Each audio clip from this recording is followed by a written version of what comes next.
आज हमारे सामने मन्नू भंडारी की एक बहुत छोटी लेकिन बेहद असरदार कहानी है। एक प्लेट सैलाब।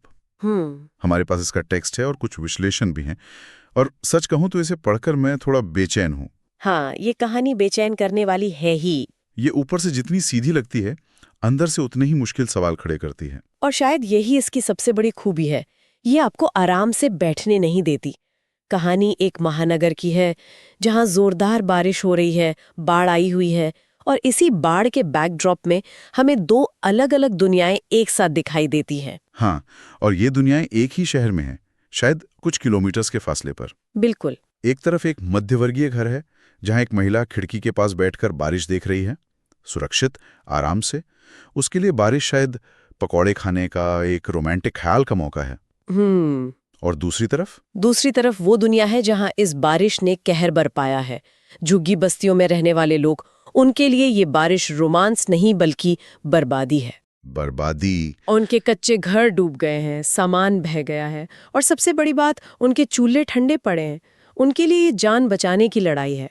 भंडारी ने कहानी की पहली कुछ लाइनों में ही शहर के इस क्रूर बंटवारे को हमारे सामने लाकर रख दिया है। सही बात है। एक ही पानी, किसी के लिए सुखद मौसम है, किसी के लिए सैलाब। और ये सिर्फ एक आर्थिक बंटवारा नहीं है, ये एक तरह की संवेदनशीलता का बंटवारा भी है। हाँ हाँ। क्योंकि वो महिला जो घर में बैठी है, उसे शायद तब तक इस तबाही का अंदाजा भी नहीं है जब तक उसकी नौकरानी आकर उसे बताती नहीं।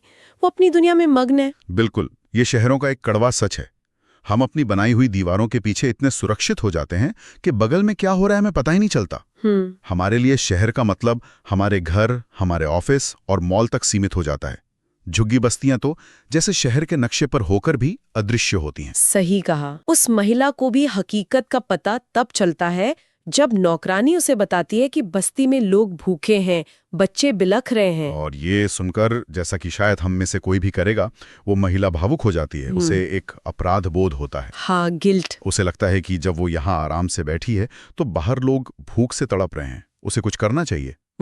और फिर वो करती है। क्या करती है? वो अपनी रसोई में जाती है और एक प्लेट में कुछ रोटियां, चावल और सब्जी निकालती है। हाँ, वो अपनी नौकरानी को वो प्लेट देकर कहती है कि बस्ती में किसी भूखे को दे आए। अब यहाँ एक पल के लिए रुकते हैं। पहली नजर में ये एक बहुत नेक काम लगता है ना? बिल्कुल, यही तो पहली प्रतिक्रिया होती है। कुछ तो किया। हाँ। नहीं करने से तो कुछ करना बेहतर है। पर कहानी हमें इसी कुछ करने पर सोचने के लिए मजबूर करती है। एग्जैक्टली। क्या ये मदद सच में मदद थी? यही कहानी का कोर है। यहाँ सवाल उस महिला की नीयत पर नहीं है। हो सकता है उसकी भावना बिल्कुल सच्ची हो। हाँ, हो सकता है। सवाल उस मदद के पैमाने पर है।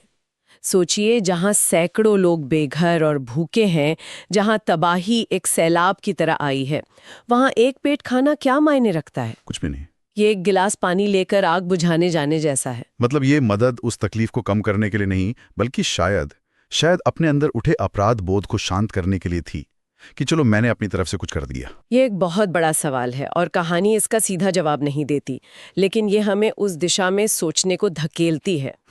ये आज के समय से बहुत मिलता जुलता है।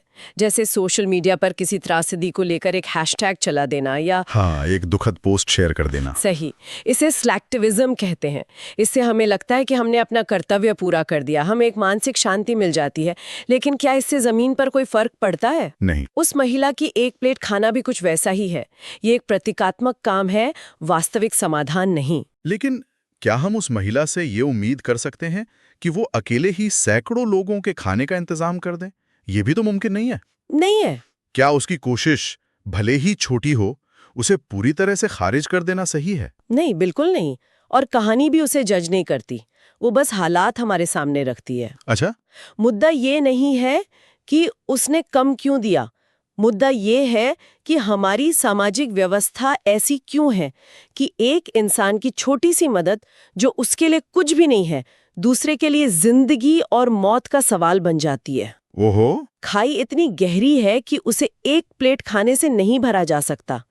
कहानी उस महिला पर नहीं, उस खाई पर टिप्पणी कर रही है। और ये खाई तब और भी ज्यादा डरावनी लगती है जब नौकरानी उस प्लेट को लेकर बस्ती जाती है और फिर वापस आती है। हाँ, कहानी का असली मोड़ तो वहीं से आता है।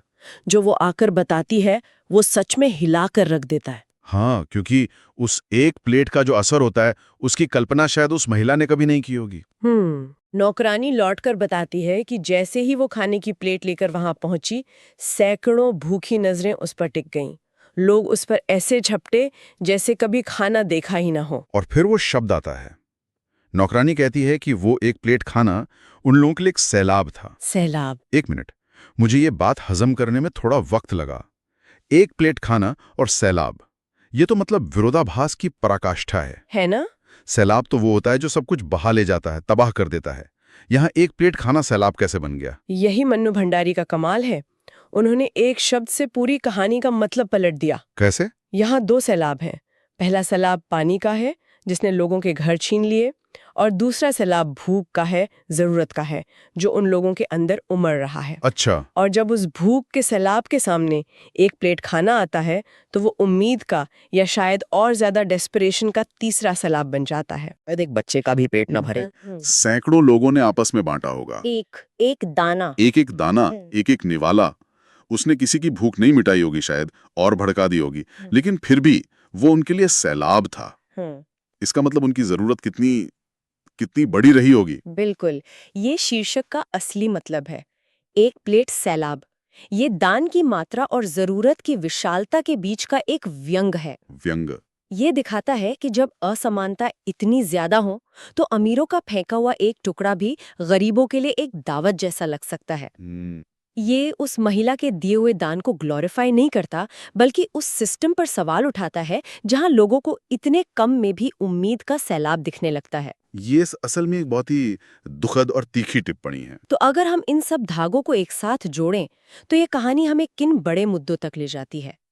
पहला तो साफ है, सामाजिक असमानता। हाँ, शहर के अंदर बनी वो अदृश्य दीवारें जो एक हिस्से को दूसरे की तकलीफ से पूरी तरह से काट देती हैं। दूसरा, महानगरीय जीवन की वो संवेदनहीनता जो अनजाने में ही सही हम सब में आ जाती है। हम इतने आत्मकेंद्रित हो जाते हैं कि अपने आसपास के सच को देखना ही बंद कर देते हैं। सही बात है। हमें अपनी छोटी छोटी परेशानियां दुनिया की सबसे बड़ी लगने लगती हैं, जबकि हमारे बगल में ही लोग शायद अपनी जिंदगी की लड़ाई लड़ रहे होते हैं। और तीसरा, जो मुझे सबसे ज्यादा परेशान कर रहा है, वो है मदद के असली मतलब का सवाल। सच्ची करुणा और दिखावटी दान के बीच की वो पतली सी रेखा।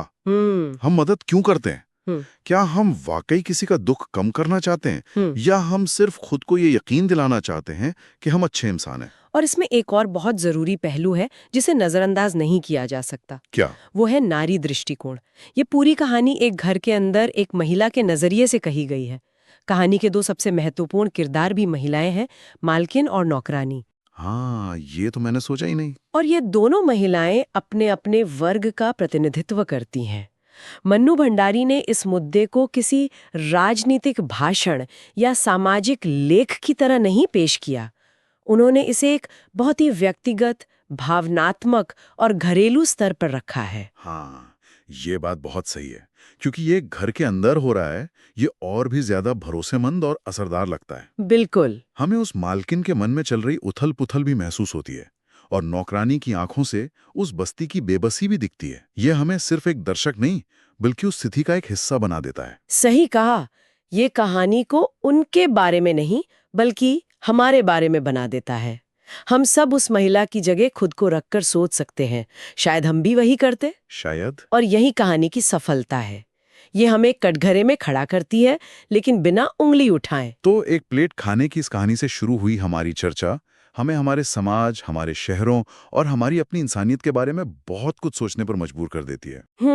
ये दिखाती है कि कैसे एक छोटा सा रोजमर्रा का लगने वाला काम अपने पीछे कितने गहरे और असहज करने वाले अर्थ छिपा सकता। और ये हमें एक बहुत ही जरूरी सवाल के साथ छोड़ जाती है, खासकर आज की दुनिया में, जहां हम दुनिया के किसी भी कोने में हो रही त्रासदी को अपने फोन पर लाइव देख सकते हैं। सही बात है। हम दूर से सहानुभूति महसूस कर सकते हैं, दुख जता सकते हैं, लेकिन उस महसूस की गई सहानुभूति और जमीन पर किए गए सार्थक काम के बीच की खाई को कैसे भरा जाए? मतलब क्या इरादा ही सब कुछ है, या असर भी मायने रखता है? बिल्कुल। उस महिला का इरादा शायद नेक था, पर उसका असर लगभग शून्य था।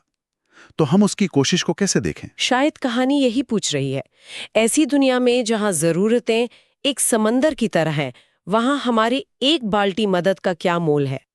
और क्या दूर बैठकर महसूस की गई हमदर्दी बिना किसी ठोस कदम के सिर्फ एक तरह का भावनात्मक मनोरंजन बनकर रह जाती है। ये कहानी जवाब नहीं देती, ये बस हमारी आरामदायक दुनिया की खिड़की पर एक दस्तक है जो हमें बाहर के सैलाब की याद दिलाती